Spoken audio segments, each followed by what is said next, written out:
All right, time for another great worksheet. This is going to be pretty tough because we just learned these properties and I'm already asking really hard questions. But we're going to try our best. First thing you're going to do every time you're working on anything is make your quadrilateral tree.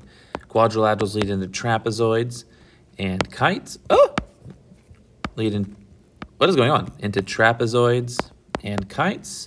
Here we have isosceles, trapezoids, parallelograms. Those form our rectangle. These form our rhombus, and then we have a square. Highly recommend you throw in diagonal properties. Kites have perpendicular diagonals. Parallelogram, the diagonals bisect each other. These are things we gotta know. Isosceles has like a double meaning here. It means two equal legs, but it also means congruent diagonals. And then finally, the rhombus, the diagonals bisect the vertices. So diagonals bisect each other, bisect the vertices, perpendicular and congruent. We have to know which shapes have what. All right, the instructions for this is which properties always apply to a specific shape. So if the answer is not always, we don't mark the box. We will have some columns with nothing marked. The first one is opposite angles are congruent. I'm going to go real quickly through a lot of these guys, but opposite angles are congruent start here, which means it's all four of those. That's one of the core properties of a parallelogram, which means it's always true in all the parallelograms. Opposite sides are congruent is also one of the 5 core properties of the parallelogram, so it's going to be true in all parallelograms. Now this is one that's going to be a little bit strange. It says exactly one pair of opposite sides are congruent. Well, if I draw an isosceles trapezoid, if these two sides are congruent, that is exactly one pair of opposite sides. But a rectangle is a type of isosceles trapezoid, and that's 2 pairs. So the answer for isosceles trapezoid to this one would be sometimes. And I told you to mark it only if it's always.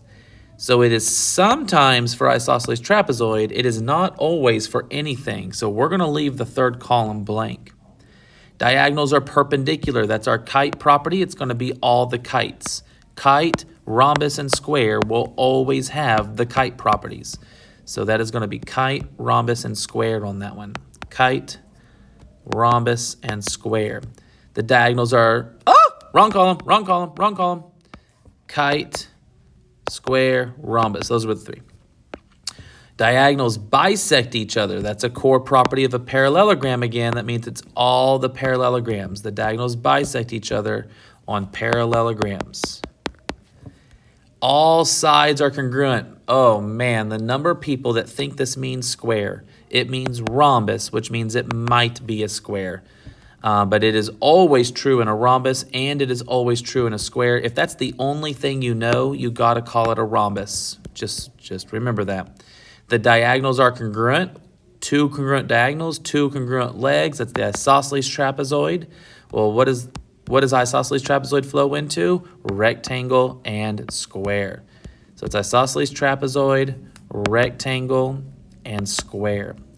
The diagonals bisect the vertex angles. Ooh, that's only 2 shapes. This is one I see people try to do on other shapes, and it's just not true. There's only 2 shapes where the corners are cut in half, and that is the rhombus, and the square. And then exactly 1 pair of opposite angles are congruent. This is not going to apply to any of our shapes. The one that comes closest would be the kite. The kite does have 1 pair of opposite angles are congruent. That does happen. However, a rhombus and a square are types of kites. So it is only sometimes true on a kite. And I told you to mark it only if it's always true. So while it's possible to happen in a kite, it is not guaranteed. It doesn't have to happen in a kite. Okay. Let's keep the party going. All of these are going to require a firm understanding of the tree we made. So I'm going to go back up here, and I am going to get my tree to follow me. This tree is everything. You cannot, this is this chapter SOHCAHTOA, guys. You can't do much without it. Oh, I meant to copy it. All right. So here's the tree we're going to be working with. I'll make it a little bit smaller to fit it in here. and we're going to answer question after question. I'm going to go quick again, like I said, but you can always rewind, slow down, think hard. The diagonals of a trapezoid are congruent. Well, the diagonals are congruent on an isosceles trapezoid, so it is sometimes congruent on just regular trapezoids. Here are the shapes it's always congruent on. There are 3 trapezoids. These are all so here's the trapezoid circle. So does every trapezoid have congruent diagonals? No. There are more trapezoids that, other than the ones that have congruent diagonals. Opposite sides of a rectangle are congruent. Well, opposite sides are congruent. That's talking about a parallelogram. So basically, this is saying a rectangle is a parallelogram, and that is always true. Yes, rectangles always have parallelogram properties. Base angles of an isosceles trapezoid are congruent. That's one of its core properties. Yes, the base angles are going to be congruent. The diagonals of a square are congruent. Yes, if it happens anywhere, it's going to happen in the square. So yes, the diagonals of a square are congruent, always. Opposite angles of a rhombus are supplementary and congruent. Well, what is the only number that's supplementary and congruent? Well, supplementary, they have to add up to 180. So what 2 angles are the same size and give me 180? So this is code for 90 degrees. Opposite angles are 90 degrees. That is the only number that is supplementary and congruent. So are the opposite angles of a rhombus supplementary and congruent? Well, squares have 90-degree angles. A rhombus does not have to, but it could if it was a square. So that one is sometimes. All angles of a parallelogram are congruent. That would be a rectangle, so it could happen, but there's other shapes like the rhombus we just talked about where it doesn't have to happen. A parallelogram is a rhombus sometimes. It could be a rectangle, a parallelogram, which could be drawn as not being a rhombus. The diagonals of a parallelogram are perpendicular. Diagonals are perpendicular as kite. In other words, we're saying a parallelogram is a kite. Well, here are my parallelograms. Are any of those also kites? Yes, rhombus and square is also a kite. So are the diagonals of a parallelogram perpendicular? Sometimes. Yes, if it's a rhombus or kite, yes. A quadrilateral with exactly 2 congruent sides is a parallelogram. Never. A parallelogram, these shapes, they have 2 pairs of congruent sides. Do they have exactly 2 congruent sides? Nope, they have 2 pairs of congruent sides. Or in the case of a square, or a square and a rhombus, they have 4 congruent sides. The diagonals of a parallelogram are congruent. Well, here's my parallelograms. What shape has congruent diagonals? The diagonals are congruent. That's an isosceles trapezoid. We're basically saying a parallelogram is an isosceles trapezoid. Sometimes it is. There are some parallelograms that are also isosceles trapezoids. So yes, I can draw a parallelogram or a rhombus that does not have this feature, but a rectangle and a square do. So it's sometimes. The diagonals of a kite are congruent. So here's my kite. Diagonals of a kite. Here's my kite. Here's my congruent diagonals. The square is a kite and has congruent diagonals. So a square has both features. So yes, the diagonals of a kite are congruent sometimes when it's a square. The diagonals of a rhombus are perpendicular.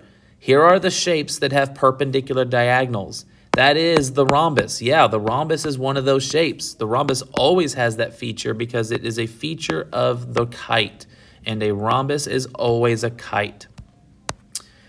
All right, moving on. So this one's they're all tough. So we're just going to stop saying that because they're all tough. All right, you got to know your rhombus properties.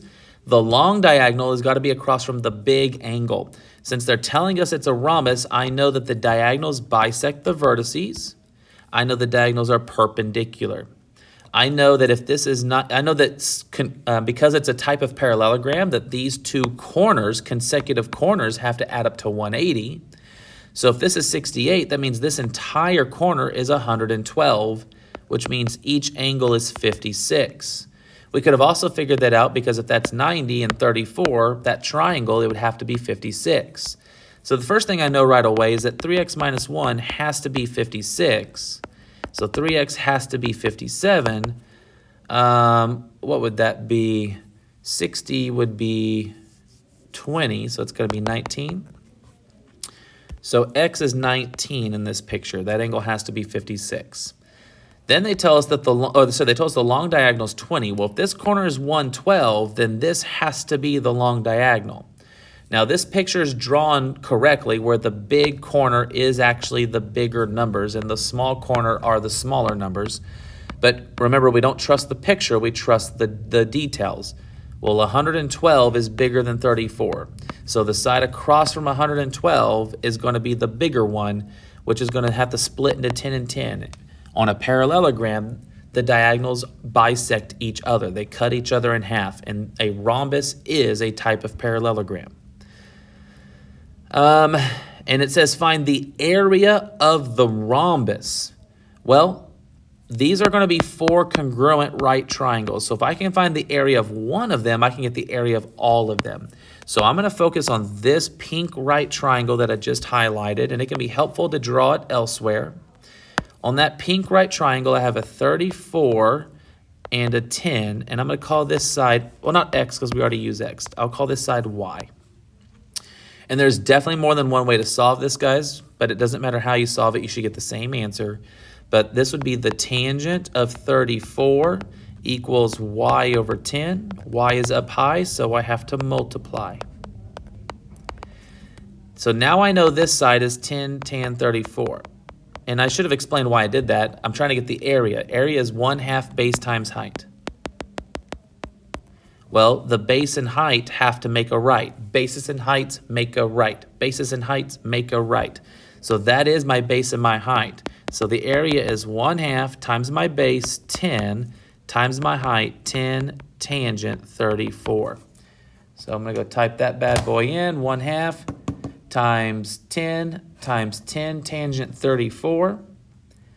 And, oh, I need 4 of those, don't I? Ooh, that was close. Times 4 of them, right? There's 4 of these triangles in my rhombus.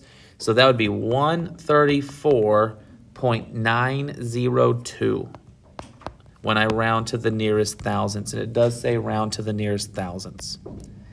So 134.902 is what I'm looking for there. Next question. This was hidden inside the homework last night.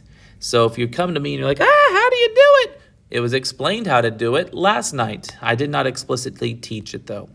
So the bases are x plus 2 and 6x minus 9. Oh! And a midsegment, as explained in the homework, hits the midpoint of the two sides, and it is the average of its bases.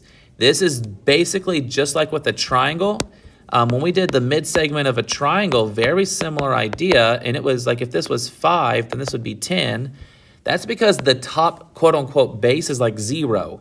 What is 0 plus 10 divided by 2? Well, it's going to be 5. We didn't have to worry about a second base because it was basically the number 0. But those same rules going to apply. We're going to add the bases and divide by 2. Well, the midsegment is 2x plus 10. So we're going to do base 1 plus base 2 divided by 2 equals the midsegment. If I combine like terms on top, that would be 7x minus 7. And I'm going to multiply the 2 to the other side to cancel it out. And that's going to get me 4x plus 20. So 3x equals 27, x equals 9. Plug in the 9, this would be 11. Plug in 9, that would be 45. And so the short base in this case would have to be 11. But it's the average of the bases. You will have this question a few times. Base plus base divided by 2 equals the middle. All right, parallelogram. Parallelogram. If you smell what the rock is cooking, it's the parallelogram. It's just so much fun. I should explain what I'm doing. All opposite sides are parallel, so we can do alternate interior angles. We can do alternate interior angles. We can do alternate interior angles all day long. So that's going to be 35. This is going to be 22.5. This is going to be 24.95. And then it's also got the rule that consecutive corners have to add up to 180. So I'm going to do 35 plus 22.5 plus 24.95. What do those add up to? 35 plus 22.5 plus 24.95. And I get 82.45. So 180 minus 82.45. 180 minus that answer is 97.55. Not drawn to scale. That does not look that big. 97.55. Parallelogram rules is that the diagonals are cut in half. So this is 11.03 as well. Opposite sides are equal. So this would be 10 and 15. We got a lot going on. What are we actually looking for? What is the measure of angle AED? That's this angle here. Well, that's a triangle. So I'm going to do 180 minus 22.5 minus 24.95. So to get this, I did 180 minus 24.95 minus 22.5. I got 132.55. Measure of angle ACD. ACD is this corner. We already got that one. That one's 35. AC, how long is the entire thing AC? Well, that would be 11.03 times 2, so that's 22.06. And then it says, for the fourth response, type in greater than, less than, or equal. Is AC greater than, less than, or equal to BD? Well, it's coming up again. This angle is the big corner, right? These numbers are smaller than these numbers. So the long diagonal is AC. That means AC is greater than BD. Boom. All right, good work, my friends. I know we love it. Question number 6. They tell you that it is a kite. Kites have a line of symmetry. It says in the given that WX and WZ are equal. That tells me that this line, WY, that's my line of symmetry. Because if it's going to reflect and let WX and WZ be equal, it's got to be that line. That means that these two sides are going to be equal. That means that these things will be equal. Like, think of it folding down. We know so much now. It says angle WXY is 104. That means this entire corner is 104. I'm going to leave that alone for a second. It says VYZ is 49. VYZ is 49. Well, it reflects, so that's going to be 49. It's a kite. Diagonals are perpendicular. If that's 49, then this is going to be 41. That's going to be 41. And remember, the whole corner is 104. So what would that be? 64 minus 1 be 63. So these will be 63. Because of the 90, we know that this is going to be 27 and 27. We have another triangle here where we had 63 and 90. So that leaves us with 27 degrees. Okay, I don't know what the question is. Angle VZY, we just said is 41. Nice. Angle VXW is 63. Nice. And XWZ would be the entire corner, 54. XWZ. Got it. Determine the most descriptive quadrilateral from the picture. These two angles are equal. That's fine. That doesn't tell us too much. These two lines are parallel. This line could go out. It could go in. There's nothing governing that side. This has to just be a trapezoid. It might. It's technically a right trapezoid, just so we know, but that's not one of the options that I've given you. So it is a trapezoid, more specifically a right trapezoid. Here, the diagonals, they bisect each other. So we have equal halves there, so it's got to be a parallelogram. Remember, if any one of the properties happen, they all happen. Congruent diagonals is an isosceles trapezoid. Perpendicular diagonals, it has to be a kite. And congruent and perpendicular, has to be a square. If we go look at the tree, we're Where'd you go, little tree? Here, little tree. Really, this far up? If they're going to be congruent and perpendicular, square is the only shape that has both of those properties. All right. Well, we cruised through that one. Next one. It is a parallelogram, so opposite sides have to be equal. So y and 2x have to be equal, and x and 2y minus 9 have to be equal. We've got options here, but this is set up for substitution real nicely. So if y is equal to 2x, I am going to take y and I am going to plug in 2x. Everywhere I see y, I'm going to replace it with 2x. So x equals 4x minus 9. So 3x equals 9 and x equals 3. Well, if x equals 3, then y has to equal 6. Perfect. And then, dun, dun, dun. Ladies and gentlemen, our main event for the evening. This is one of the best rhombuses I've ever drawn. That's a little bit better. Not perfect. Trying hard to care. You know what I mean? So it's called rhombus ABCD. And the diagonals meet at E. So I'm going to go ahead and draw those diagonals. And I didn't draw a perfect rhombus, so they're not perfect, but it looks pretty good, actually. That's going to be a right angle because it's a rhombus. Also, the corners are going to be cut in half. All four sides are going to be equal. Think of all the things you know about a rhombus, even though my rhombus looks more like a kite. But it is supposed to be a rhombus. And they intersect at E. And it says angle CAD is 5x plus 60. Angle EBA is x squared. EBA is x squared plus 5x plus 6. And it's a rhombus, so we know this is also 5x plus 60. We know that this is also x squared plus 5x plus 6. The diagonals bisect the vertices. So I know if one angle, then I know both, right? So we know that. So there's a few ways to get there, but we have to realize somehow, some way, that these two angles, the two they gave us, they add up to 90. How do I know that? Well, the easiest way is I know that these two add up to 90 because they're in this triangle together. So we know that these two corners add up to 90. If I didn't instantly move this over and realize that those are equal, I probably wouldn't have realized that. That's kind of tough. The other way you could solve it is you know that these two corners add up to 180.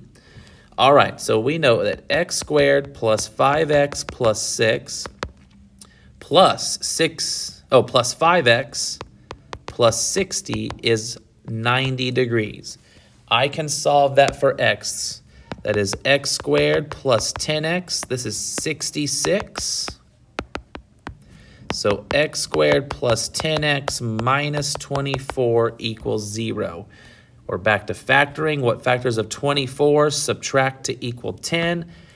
Not 6 and 4. 6 and 4 add to 10. 12 and 2 subtract to make 10. So x equals negative 12 and positive 2. But it's geometry, so we got to check our answers. So I'm going to plug in negative 12. 5 times negative 12 plus 60 would be negative 60 plus 60. That's 0. That can't work. Plug in 2.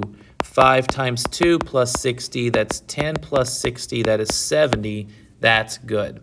So this angle must be 70, which means this one's going to be 20. I could plug it in to check. 2 squared plus 5 times 2 plus 6.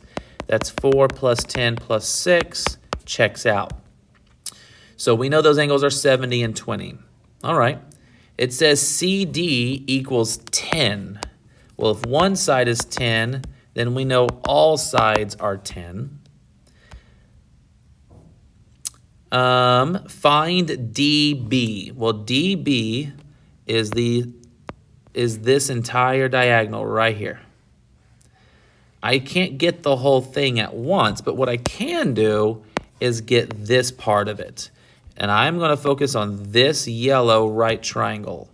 So I'm going to draw that farther down, but I have that yellow right triangle. What are the things that we know? We know that this is 10, right? The hypotenuse over here is 10.